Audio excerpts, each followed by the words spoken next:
(31장) 5절에서 10절까지입니다. 역대하 31장 5절에서 10절까지 읽겠습니다.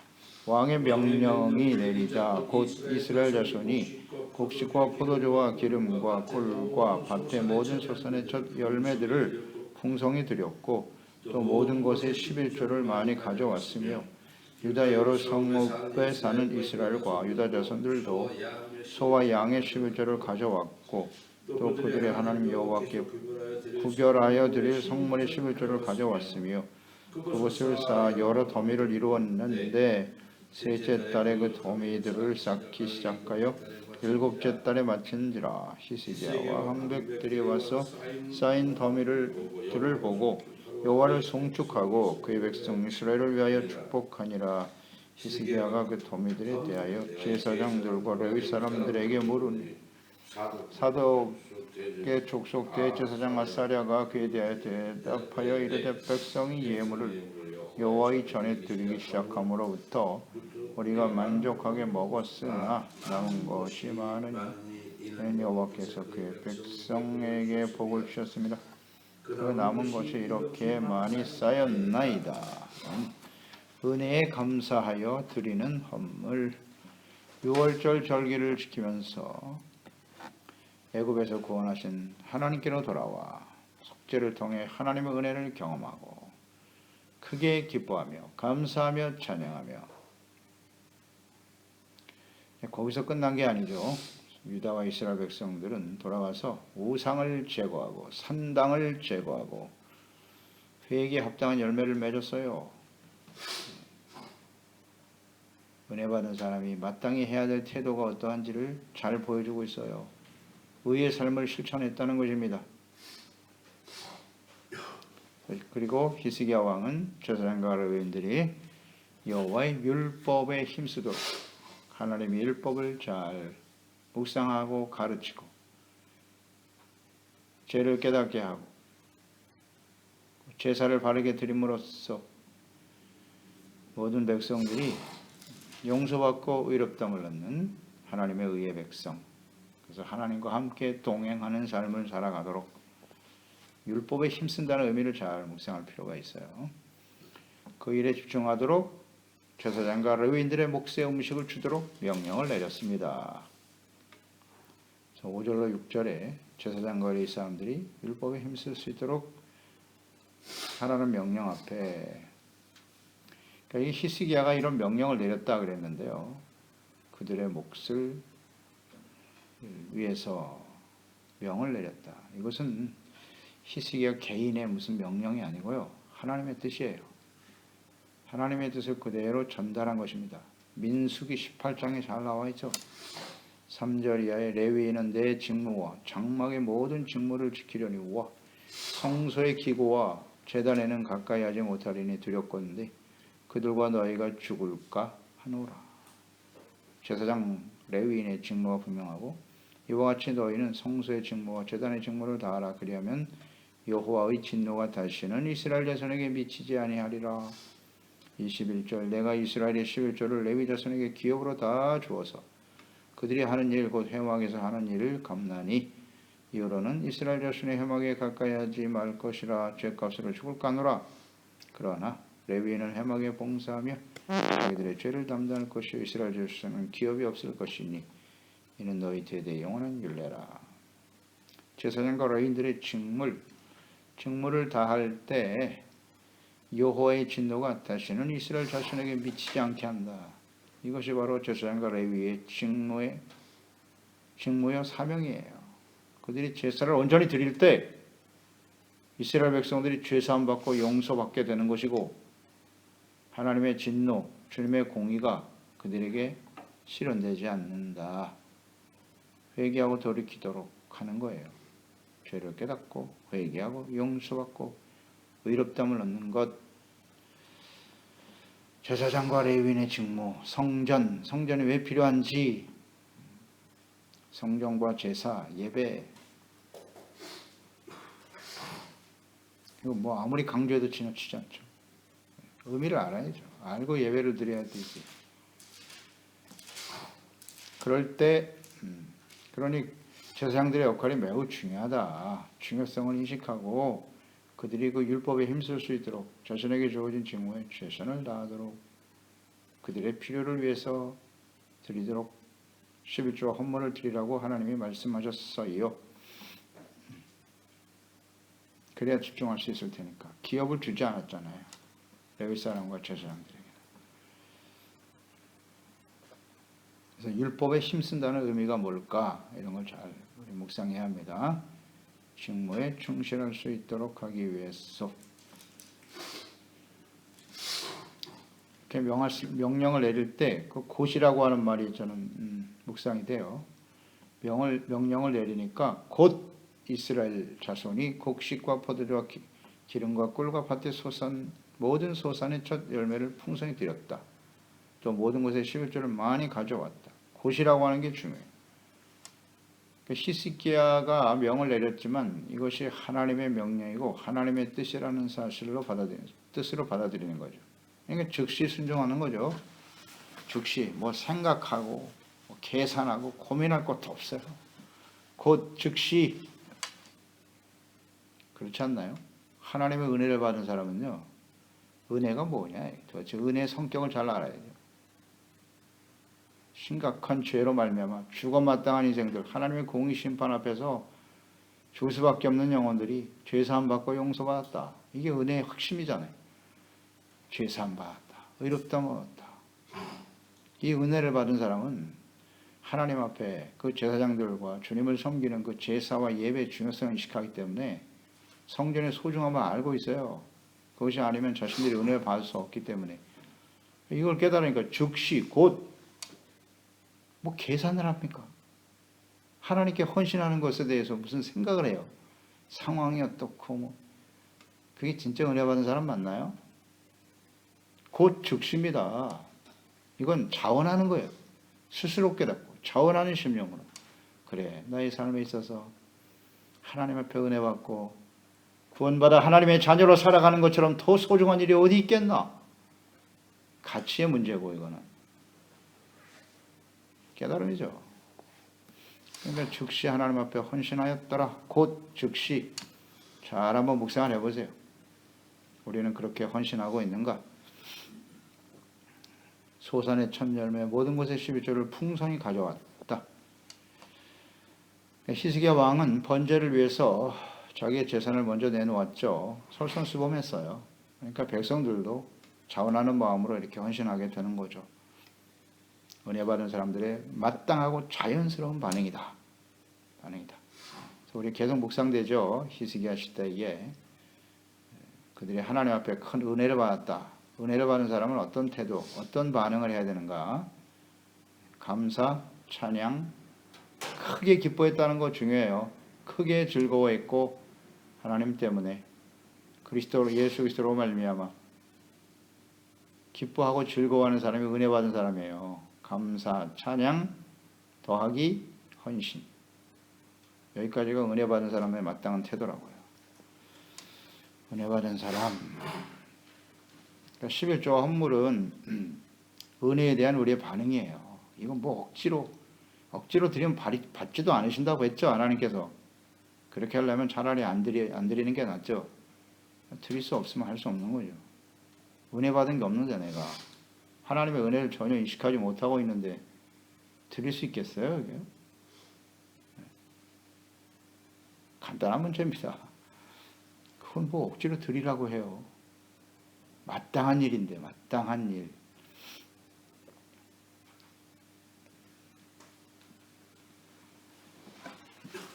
율법에 힘쓸 수 있도록 제사장들이 그래서 드리라고 하신 거잖아요. 따라서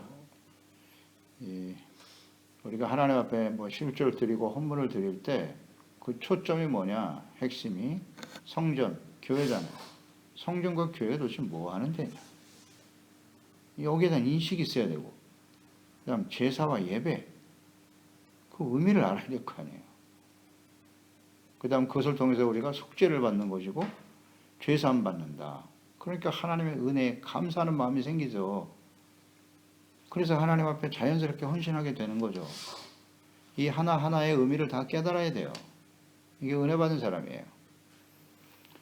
이건 뭐 율법이니 뭐 하지 말라 하라 뭐 이런 싸움을 하고 있어요 지금.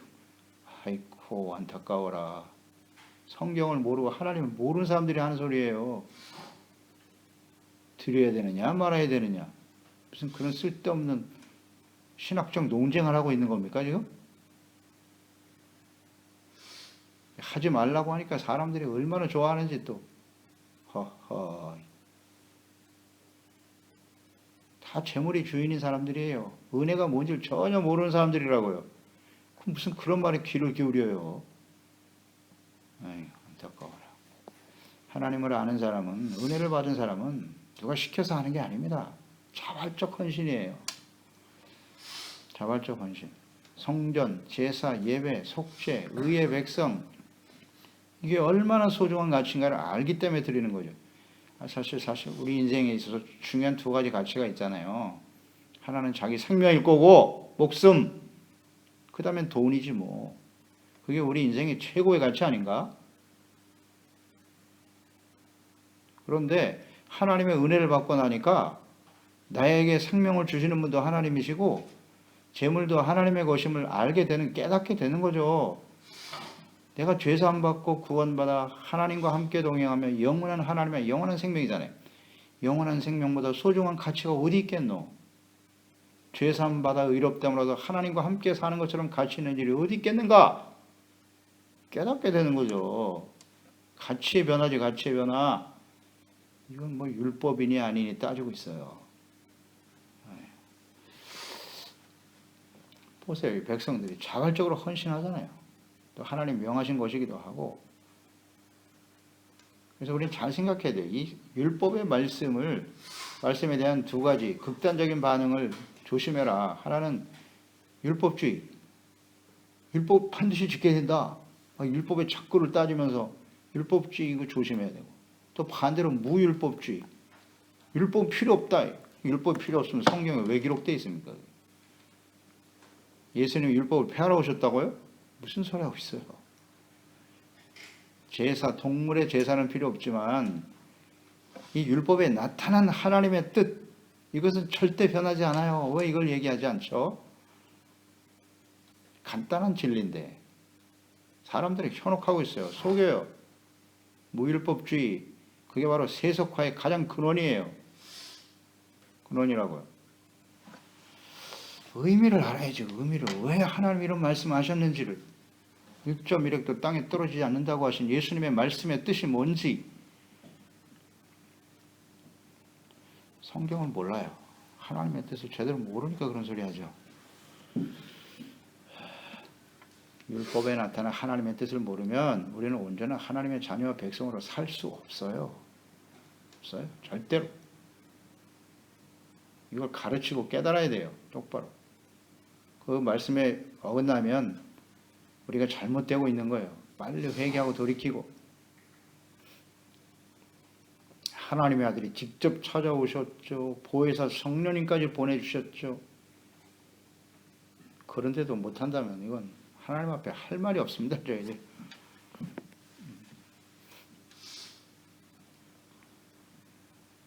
그러니까 제사장의 몫의 음식이라는 말이 있잖아요. 제사장 몫의 음식을 드려라. 그 음식이라고 하는 몫의 음식이라는 말을 묵상해 보면 그 제사장들이 무엇을 먹을까, 무엇을 마실까, 무엇을 입을까 염려하지 않도록 하라는 거예요. 그래서 그 직무에 충실하도록 하라. 그런 뜻이잖아요. 그렇죠? 하나님의 뜻이. 먹고 마시는 일, 그게 다 경제활동이겠죠. 돈을 통해서 이루어지는 거니까. 그러니까 거기에 신경 쓰지 않고 매이지 않고 하나님이 주신 율법을 지키고 가르치고 제사를 바르게 드려 하나님의 나라를 바르게 세우는 일에 헌신하도록 하라는 뜻이겠죠. 집중하라. 하나님의 뜻입니다. 7절에 11조와 헌물의 더미를 3월에 시작해서 7월에 마쳤다. 대단하네요.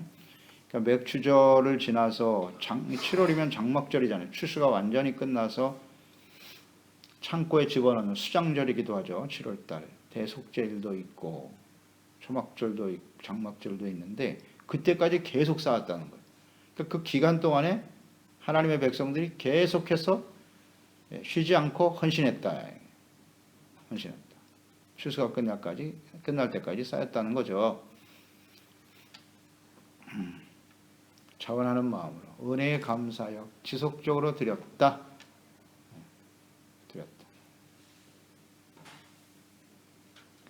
하나님 앞에 드리는 이것은 지속적으로 계속되어야 하는 거예요. 하나님은 우리에게 생활할 수 있도록 부어주시는 한 하나님 앞에 헌신하는 거죠.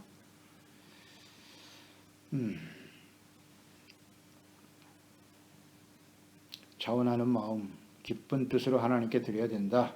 이런 걸 생각하고요.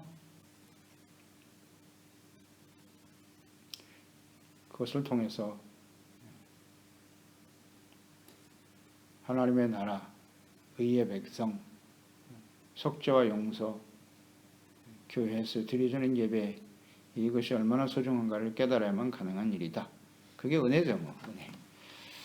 은혜를 받아야만 할 수 있는 것이다. 근데 우리 이런 것도 한번 묵상을 해보죠. 지속적으로 계속 헌신했다는 말과 그 동기가 은혜잖아요. 그러면 우리가 옛날에 예수 그리스도를 믿고 구원받은 그 순간, 그 은혜는 과거 완료일까요? 이 중요한 질문입니다. 은혜가 과거 완료일까요? 옛날에 예수 믿고 구원받아 은혜 받았다. 그걸로 끝인가요? 아니잖아요. 구원은 계속되는 것이고 하나님 앞에 섰을 때 완성되는 것인데 우리가 이 땅에 사는 동안 죄를 안 짓고 살면 괜찮거니와 죄를 지을 수밖에 없잖아요. 수없이 영향을 받고 있고. 그럼 그 은혜의 핵심이 죄삼과 용서와 의인데 이 계속돼야 되지 않나요? 하나님의 은혜가? 그 은혜가 계속되어야 하기 때문에 그 은혜에 대해서 감사하는 마음으로 헌신하는 거예요. 그러니까 우리가 하나님 앞에 이렇게 헌물 드리고 주님 앞에 헌신하는 것에 대해서 이것을 지금 하지 못한다 라고 했을 때는 두 가지밖에 없어요. 내가 처음부터 은혜 받은 경험이 없거나 하나님 앞에 은혜 받은 적이 없는 사람이에요. 또 하나는 내가 이제 하나님의 은혜를 잊어버리고 살거나 은혜가 필요 없다고 생각하겠죠. 나는 구원받았으니까 더 이상의 은혜는 필요 없어. 그 은혜로 사는 인생 잘 아시죠? 지금까지 내가 이렇게 살아 숨쉬는 것도 은혜요. 생활할 수 있음도 은혜요. 이게 하나님께로부터 왔다는 것. 이걸 인식하지 못하면 내가 잘나서 내 능력으로 내가 열심히 해서 얻은 결과지 이런 사람은 절대 감사하지 않아요. 은혜가 뭔지 알겠습니까? 다 자기 능력으로 하는 건데 내 힘으로 내 능력으로 그러니까 은혜가 사라지는 거죠. 헌신이 안 되는 거예요. 그러니까 이 부분을 깊이 묵상해야 돼요. 그게 본질이니까. 더 이상 나에게는 은혜가 필요 없다는 거예요. 근본적으로 깨닫지 못하고 살거나 8절 백성들의 자발적 헌신으로 쌓인 더미를 보고 히스기야 왕과 백성들이 여호와를 송축했다. 저는 이 부분도 묵상이 되는데요. 더미가 엄청 쌓였어요. 백성들이 막 계속 이렇게 헌신을 하니까. 그런데 이것을 보면서 히스기야와 방백들이 하나님을 송축했다.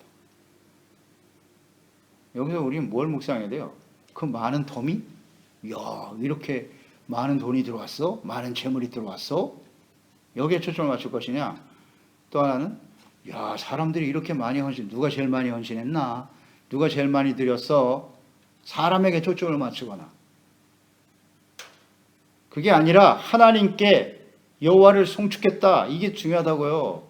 근데 우리는 자꾸 초점이 흐려져. 재물에 자꾸 초점을 맞추고 누가 더 많이 드려 사람에게 초점을 맞추고 그러면 안 되는 거예요. 하나님께 맞춰야지. 하나님께 이 모든 은혜가 하나님께로부터 온 것이다. 그래서 하나님을 송축하자는 히스기야. 이거 정말 멋있습니다. 사람이 참 순수하고 진실해요. 하나님께 영광을 돌리잖아요. 감사하며 송축했다.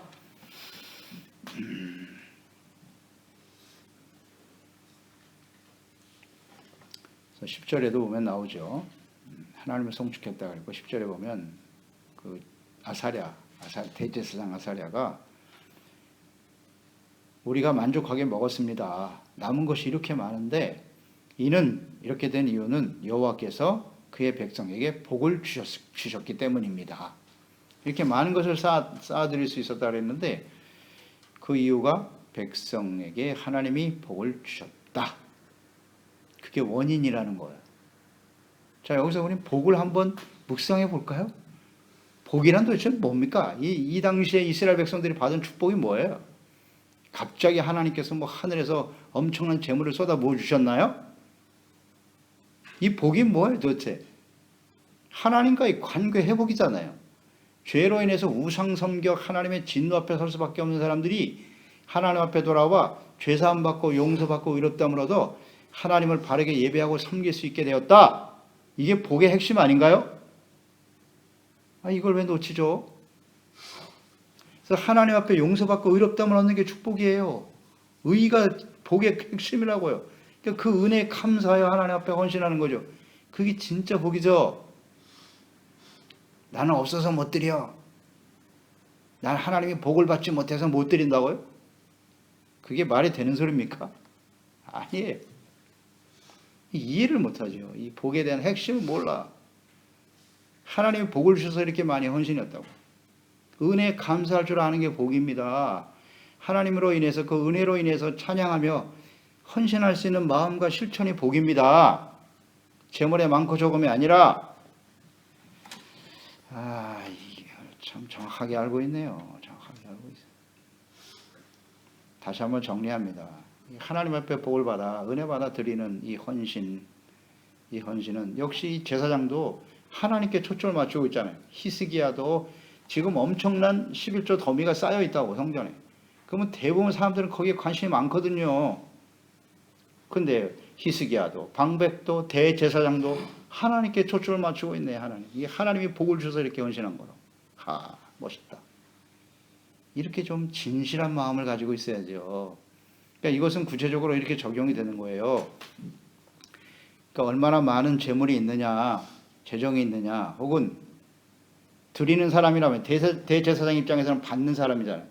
드리는 사람이나 받는 사람이나 그 초점이 하나님께 있다는 것은 드리는 동기와 목적이 하나님께 있어야 하는 것이고, 많이 드리는 사람을 우대하고 아니면 차별 대우하고 혹은 자신의 공로를 많이 헌신했으니까 나를 대접해 주시오. 공로의식이나 그것을 내세워 대접받으려고 하는 이런 생각이 있어서는 안 된다는 거죠. 전부 하나님께 초점을 두고 있잖아요. 드리는 사람, 받는 제사장, 이를 위해서 일하는 히스기야 왕 모두가 다 하나님께 초점을 맞추고 있어요. 이게 진짜 하나님의 백성들이죠. 하나님의 나라에 속한 사람들 아니겠어요? 이게 아름다운 모습이잖아요. 아름다운 모습이죠. 하나님께 초점을 맞추는 은혜 받은 사람의 초점은 언제나 하나님께 있다. 잊지 말고요. 그 은혜가 우리가 인생 마감하는 그 순간까지 필요하다. 그 은혜를 절대 배은망덕해서는 안 돼요. 은혜를 잊어버리면 안 된다고요. 억지로 하자는 건 아니고요. 하나님 앞에 은혜에게 깨닫고 소중하면 하나님 앞에 이렇게 감사 찬양 헌신하게 되는 겁니다. 이런 삶이 우리가 살아가는 인생 속에 또 우리 자녀들의 삶 속에 가정의 삶 속에 우리 가정과 지체들에게 풍성하게 임했으면 좋겠습니다. 기도하겠습니다. 하나님 아버지, 오늘도 주님의 말씀 묵상하면서 히스기야 시대를 묵상하게 되는데 이 히스기야 시대가 얼마나 하나님이 기뻐하시는 때인가를, 히스기야 왕과 그 당시의 백성들을 얼마나 기뻐하고 즐거워하셨을까 하는 생각을 합니다. 하나님으로 인하여 기뻐하고 즐거워할 때 하나님의 마음은 어떠실까요? 여기에 많은 사람들이 은혜에 감사하여 기쁨으로 헌신했는데요. 왕도 그렇고 방백도 그렇고 대제사장과 드리는 백성들 모두가 다 하나님께 초점을 맞추고 하나님께 감사하고 찬양하고 있더라. 이거 정말 아름다운 모습 아닙니까? 이 하나님이 정말 크게 감동하셨을 것 같아요. 주여, 우리의 주어진 인생, 소중한 우리의 교회와 가족들이 하나님의 은혜를 날마다 기억하고 제사와 예배 때마다 은혜에 감사하여 기쁨으로 헌신함으로써 오직 하나님과 주 예수 그리스도의 이름을 높이고 찬양하며 감사하며 주님을 따를 수 있는 우리 모두가 될 수 있도록 도와주소서. 예수님의 이름으로 기도드리옵나이다. 아멘.